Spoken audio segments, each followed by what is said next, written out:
Good morning, wrestling fans. Welcome to PWR today. It's Thursday morning. It's June 24th, 2021. The man they call Meathead, Matthew Thomas. Good morning, Matthew. How you doing? How are things going for you? You know, staying away from the wrong people?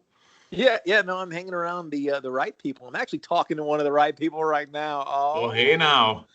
Hey, let's talk about the right sponsor for this program. Who's our sponsor?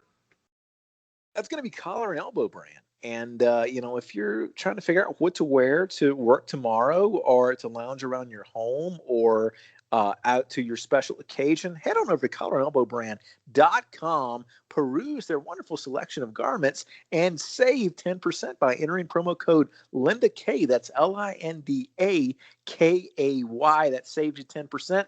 And you can take that money and, you could potentially even buy food from, say, a cafeteria per se. You know, and that's funny you say that because I know there's been some concern about my travel arrangements. I think, Matthew, it's time for me to go inside you. Oh, I love this part. There's been some talk of me, working the grill, I guess, or working the soup station. Yeah. But to be honest, you know what? One of my favorite songs of all time, sung by Mr. Isaac Hayes, is 2 tablespoons of cinnamon, 2 or 3 egg whites, a half a stick of butter, melted. Take it all in a bowl, baby. Stir with a wooden spoon. Mix it in a cup of flour. You'll be in heaven soon. Hey, everybody, have you seen my balls? They're big and salty and brown. I'm going to pull out now. I miss you, Chef. I miss you, Isaac Hayes. We're sorry that the bad group got a hold of you, just like that episode, told us as well. But yeah, I've been a big fan of Chef's and, a big fan of his vocal stylings. I know that they had Chef Aid when they had Ozzy and Elton John come out and help him out as well. So, no, absolutely one of the greatest inspirations in the history of television. Simultaneous loving, baby, 2, 3. Yeah. Those are the good days. I might have to put that back on the playlist. And I think all of those are like within the first season or two, right? Yeah, all that stuff happened within the first few seasons. Early, man. Chef Aid was a CD that they put out as well. I like that South Park puts their money into the video games now. The last 2 games they had, the Stick of Truth and the Fractured Butthole, were fantastic games. Super easy to play, but just phenomenal. If you have not ever played the Stick of Truth, there is a scene in there, Matthew. I think I told you about this. You can even YouTube it. The underwear gnomes battle that you're having underneath, your character's mom and dad going to town. So, man, I need to really get back into the South Park video games. And you said the other one was Fractured Butthole. Was that the Fractured Butthole? So fractured and then BUTHWHOLE. I got you. And so, your ranking system, would you say you'd give it 2 thumbs up? I give. No, I'm just curious. I want to know how you rank it. It is playable, that's for sure. Depending on how many thumbs you want to give it, I think it's a game worth trying out. Boy, oh boy, let's talk wrestling instead. How about that? There is talks that Moose was trying to negotiate a new contract with Impact Wrestling. Well, those talks are over. It looks like Moose has signed on to finish out the 2023 year. Moose staying with Impact Wrestling. Do you see him becoming the new champion after Omega at some point drops that belt? I think it's without a doubt. I mean, I think that is a franchise star for Impact. That's somebody that, they can really hang their hat on. It's not former WWE talents. It's somebody that can be a signature Impact star in 2021 and beyond. So absolutely, I think and it's their star. We like to talk about homegrown. That's their guy.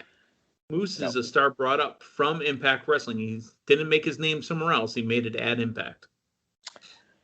So, I think that was a good move. And I think that's who you invest in as Impact. And, really looking forward to actually seeing him and the whole roster get back in front of some fans. I think we have it coming up. Wow. Is it later? Is Slammiversary later this month? When's Slammiversary? I think it's in July, actually. You're going to want to check in on that. But I think Slammiversary. I always thought it was June, though. And you might be right. Slammiversary might be in June still, but if it's in June, today's the 24th. Yeah, it's getting really close if it's in June. July 17th. Okay. Saturday, July 17th will be Slammiversary. So that's the month after June. I was close. I was a month off. Yeah, remember Slammiversary is really a way to celebrate the fact that TNA, Total Nonstop Action, NWA TNA, came to be, and they came to be in the year 2001. So what does that make this? That makes this the 20th anniversary. Yeah. Yeah, you know what? We need to spin the dial on Impact Plus sometimes and kind of peruse some of that content, because I'm curious, man. I would not mind going back down memory lane and watching some vintage TNA stuff. Claire Lynch is in there, so we can go find us some Claire Lynch. Oh, man. I would take another gander with that AJ Claire Lynch ankle. With the videos with his coach from high school at the house. Oh, that was great. All right. Let's talk about Alexa Bliss real quick. Alexa Bliss was getting a little pushback on the old Twitter machine for her character. To be completely honest, I am enjoying it. It's not what I wanted from it. I wanted the Fiend to be along with it, and I wanted her to have her own thing. I didn't expect the Fiend to be pulled off of television to make her go higher, but I still enjoy everything she's doing. And she says, look, I don't care what the haters say. I'm having fun doing what I'm doing. Alexa Bliss, the only thing I ever ask, myself when I watch this, how does she come back from it? She can't be, I don't think she can be this for the rest of her career. Yeah. I really don't. No, there'll be a segue of some sort. I have no doubt they'll be able to pull it back. And what I like about this is even now, after post-women's revolution, there is still the habit in not just the women's division, but WWE as a whole to, you've got your champion and you've got your people at the top of the card, but WWE doesn't really go all in on characters that often anymore.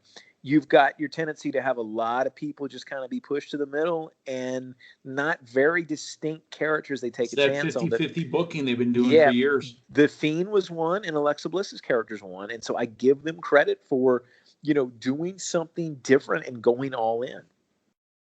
All in, is that an AEW reference because of the Forbidden Door? Yeah, Alexa Bliss to AEW with Moose.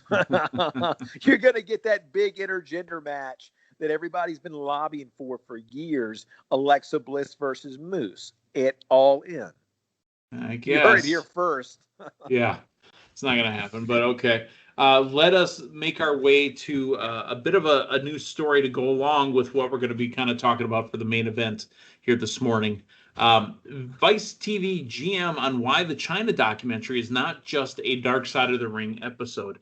There has been talk asking, hey, and this is why my DVR didn't catch it right away. It's because it was not listed as a Dark Side of the Ring, right? This was its own episode. It was called The Resurrection of Chyna, and it was not a Dark Side of the Ring, but I mean, it was dark enough to be Dark Side of the Ring. Here's the thing. They said, look, it really kind of deserved its own platform, given how she made history, how she broke the glass ceiling, how she was this incredible, larger-than-life personality. We really wanted it to be its own thing, its own story, its own doc, its own standalone moment.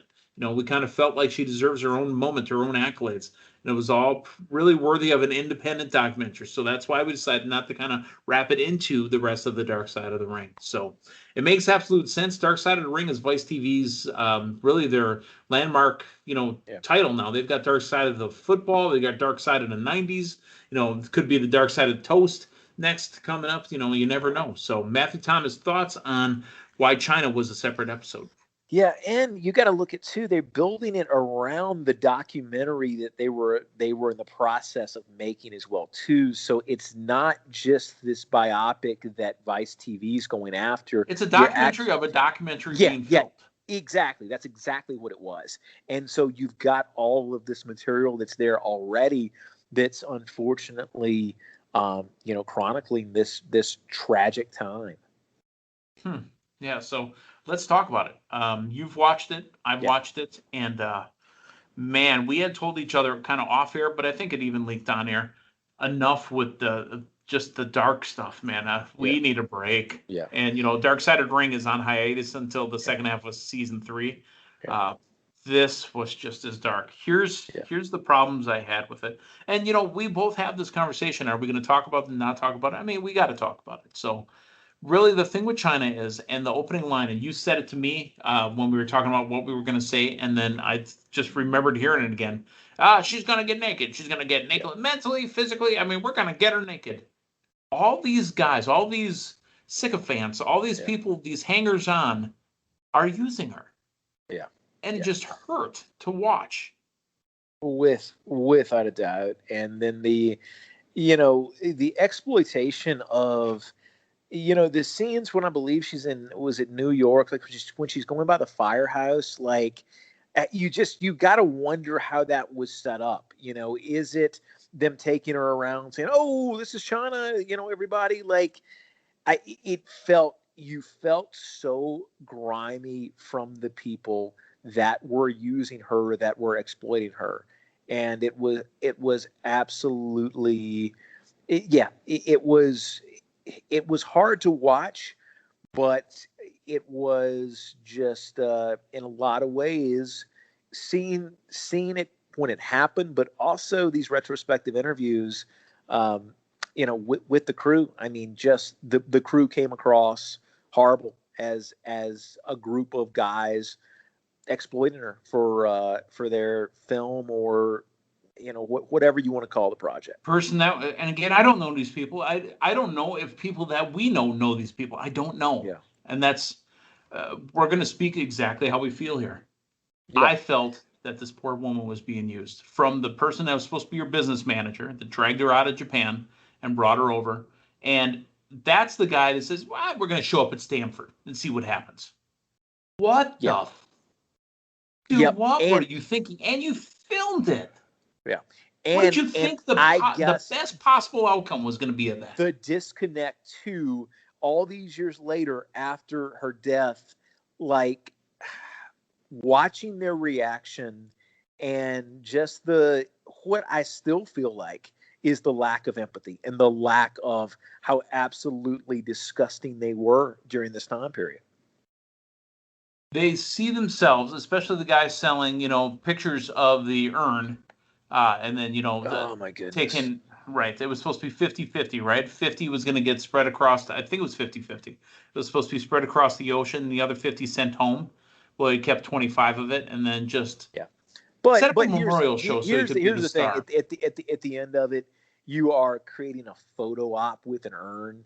Give me a break, and give me a break for anybody buying a ticket to that and taking a picture with an urn. I mean, we're not talking Paul Bear's urn. We're not talking a photo op at Access. We're talking about the exploitation of you putting money to take a picture with Chyna's ashes. Give me a break. The people that are putting that on, and also the accountability of the fans that are going along with something and lack the self-awareness of the overall absolute disgusting distaste in that whole process. Yeah, it's and I'm still kind of a Howard Stern fan, and I'll still watch and listen, but I honestly believe the last interview that he had her on, where she was having her issues, and she was, let's be clear, she was an absolute train wreck, right? When he put her on TV, he exploited her, and Howard Stern's done that for many, many, many years. That's what he does.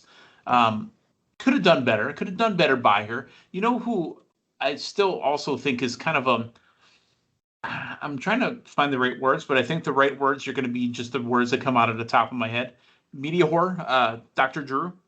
Yeah. He did have her best intentions in mind. He did say that, look, if they get to me where I'm personally working with them, you are pretty far gone. Yeah. Couldn't you have done more? That was cute and all for the cameras that you decided to do a video chat and start, for the documentary and record. Yeah, you shouldn't do that. You shouldn't do that. Why don't you go see somebody?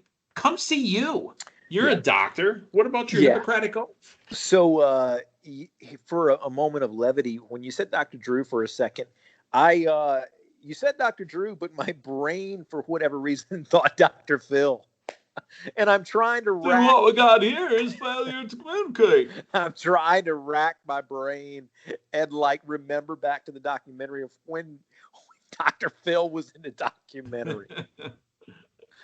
Oh my goodness. No, you're right. And it's again, we with reality TV, all these people that have a PhD or in that position, at the end of the day, how much of these people that are just at their absolute wits end where there's a camera. I mean, you got to look at how much exploitation that's going on there just on your day-to-day reality show, whether you're covering rehab or drug abuse or hoarding or I these will say people that this with Dr. Drew. He was absolutely right. He says, look, at the end of the day, you don't have to have these people face their past.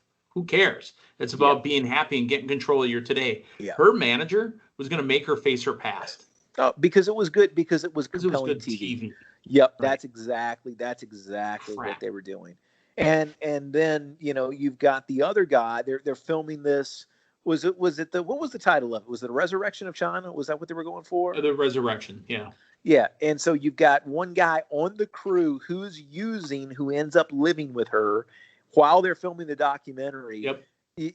My goodness, what absolute garbage. And and the other people involved in that, at that juncture, to not step in and these people came across just about as bad as It came across, not that he meant to, and not that what this show was for. It came across even as a bigger heart. Was our boy Mick Foley. Yeah. Oh, absolutely. Mick.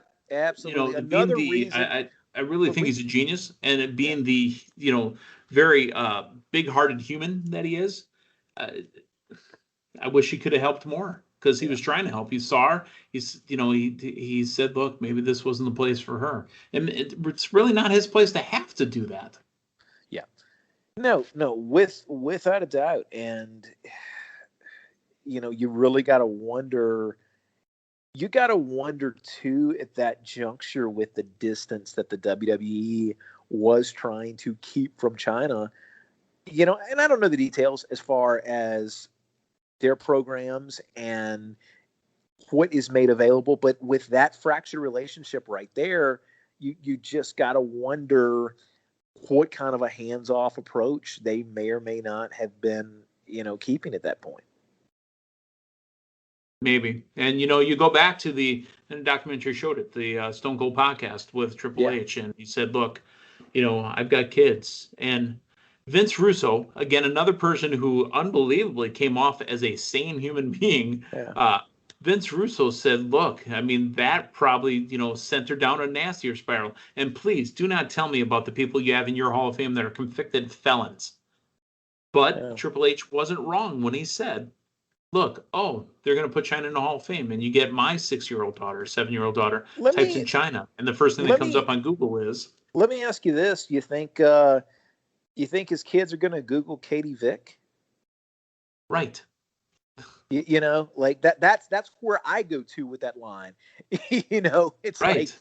So Vince Russo is the sanest one in that whole string right there. Yeah. No, and surprisingly well. I mean, Russo came across really good and compassionate and empathetic in treating her like a human being.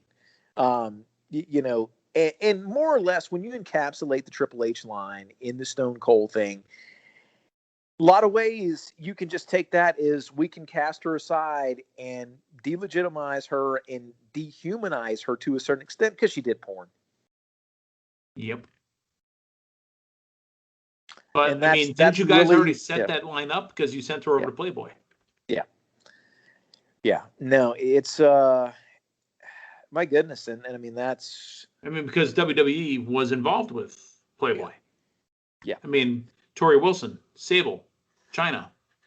Who else was it was a badge of honor. I mean, you featured it in the middle of the ring. It was a big reveal. I mean, it was an absolute badge of honor, but that's okay. You take it a step further. It's not, that's that line. It's that line. Yeah. So that is the Chyna documentary, and literally was just called Chyna. It was not a Dark Side of the Ring. If you have not yet seen it, I implore you to see it. But set aside some time. It's a 2-hour documentary, and it's worth every second that it's on. It was tough to watch. Again, I need a break from just the heavy stuff that Vice TV's been giving us. Award-winning stuff that we're watching, but boy, oh boy, it's really just pulling the curtain back. We know wrestling's not a clean business, right? We talk about it because it's fun, but there is some dark sides, no pun intended, to wrestling. You know what? Maybe Vice needs to, kind of throw some levity there. And while Dark Side of the Ring is on a break, maybe they need to have like a show called like Tickle Your Favorite Wrestler. And so basically you get like 2 minutes to meet your favorite wrestler and tickle them, and the wrestler laughs and everybody has a good time. You've got a great premise, but I think your name is off. I think while they're on the break, we got to go to the light side of wrestling. Oh, I Tickle like fights. it. Tickle fights. That's right. That's right. Well, you know what? Maybe that's when we're trying to put together shenanigans next year. Maybe that's part of the shenanigans package is for a certain price. We find a wrestler who agrees to be tickled, and you get to tickle your favorite wrestler. So instead of the kissing booths that they've had at carnivals, it's a tickle booth. The tickle booth. The tickle booth, man. I guarantee you, we would probably have the only pro wrestling tickle booth in Dallas WrestleMania weekend. Oh boy! You know what? When I'm out in Vegas for SummerSlam, I'm going to. We're talking to you, for the second time, really. But tell us about SummerSlam. How's that going to go for you? I'm going to do when I'm there in Las Vegas. I'm going to do a man on the street. That was a much longer pause than I intended on taking. I'm going to do a man on the street kind of interview. You're going to go inside a man on the street? Well, that's not right. The reason I stopped myself was I initially started to say I was going to do a man on the street poll. Right, exactly. But then I didn't want to walk into that, so I said I was going to do a man on the street, and I paused, but I meant to say man on the street interview, and I'm going to get the pulse of the post-COVID wrestling crowd and see what the demand for a tickle booth at WrestleMania is going to be. Yeah, we'll have to have a tickle booth. You heard it here first. We will let you know when tickets become available. So we're also going to let you know, because this is Thursday morning and we didn't have any shows to talk about, Impact is airing tonight. Tomorrow morning, we will be talking about what's coming up over the weekend, Friday Night SmackDown, and a Saturday Night Dynamite. But I also would like to get in, Matthew Thomas, you say you haven't finished it yet. You will get this finished because this is now your task at hand. Ric Flair Treasures A&E 2-hour final season episode. I need to have you watch it so we can discuss. Well, I'm a few minutes in, man, and it's already my favorite Hidden Treasures of the season. I'm seeing some of my favorite people in it. That's right. So we don't want to spoil it for you if you haven't seen it yet, if you wait to listen to what we have to say about it. And again, for those of you worried about my commute, I'm going to be okay. So for Matthew Thomas, I'm the man that called me today. Hey, thanks for stopping by. So long, everyone.